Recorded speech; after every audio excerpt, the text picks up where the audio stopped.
Hello, it's Melissa with Atlas CFO. Today we are talking about underbillings in our cash management cycle for construction businesses. And underbillings are also known in their more formal name as cost and earnings in excess of billings.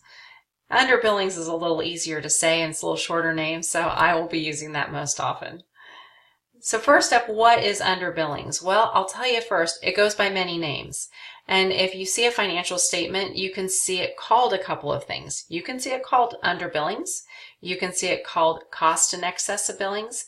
But you also can see words like accrued revenue or accrued WIP or work in progress if it's not in the construction equipment section down in the fixed assets. So we'll usually see it up in current assets in our balance sheet, and it's known as many names. So what makes it up? Well, it usually is work that we have performed, but we haven't billed for yet.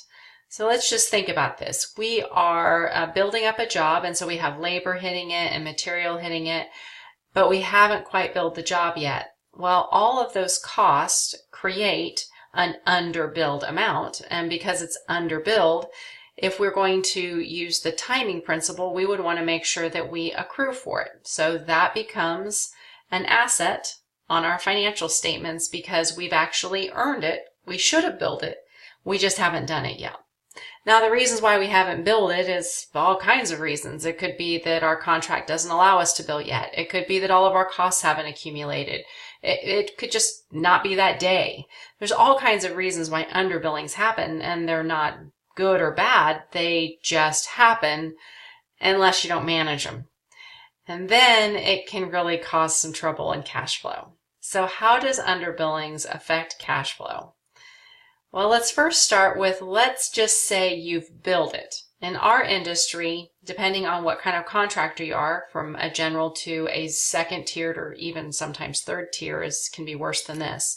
But once we've billed, we still have 43 to 79 days to collect. We haven't billed yet. That's why it's underbilled. So we have more than these number of days before we're going to get paid from our customer. This isn't the customer's fault. This is just kind of the way it is. And you may be fortunate that you don't have these kind of days in AR, and you may be the unlucky few that have something that's even longer. The important part is to remember that even once we build it, we're not going to receive immediately. And because we even haven't billed it yet, well, it's not even in cash. So what happens then? Well, we have accumulated some cost. I mentioned in my example, we've accumulated labor, we may have accumulated subs, we have material, and all of those costs are building up, and they could be building up either in between our billing cycle or before our cash receipt, or we haven't even billed it yet.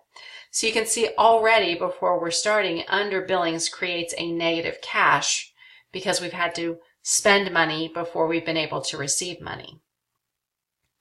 Another important part of underbillings and something to think about early on is, are you a pay then paid, or are you a paid when paid? This is important when we think about subcontractors. Depending on the contract language, we may have to pay subcontractors before we can even submit a bill to our GC or owner. Well, that can create even more cash flow problems because we've actually had to pay the sub before we can even bill it.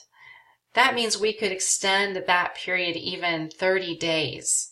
So the shorter the window, if we can even shorten the window from when we have to pay to when we have to bill, that can make a difference.